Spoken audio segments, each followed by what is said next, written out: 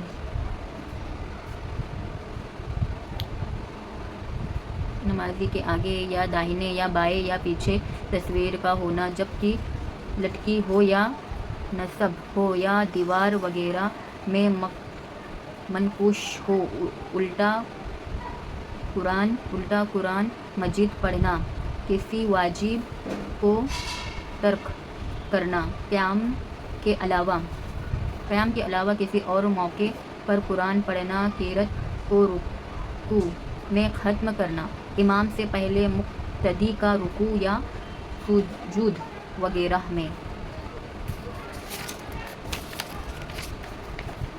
میں جانا یا اس سے پہلے سر اٹھانا، یہ تمام باتیں مکروہ تحریمی ہے، ٹھیک۔ تو یہاں پر یہ بھی ہمارا بیان پورا ہوتا ہے، وطر کا بیان، اس کے لیے ہم دوسرا ویڈیو بنائیں گے۔ چلیے ویڈیو اچھا لگا تو لائک کرنا، چینل پہ نیو تو سبسکرائب کرنا، پھر ملوں گی نیکسٹ ویڈیو میں، بائے بائے، اللہ حافظ، دعاؤں میں یاد رکھنا، ملتے ہیں واپس۔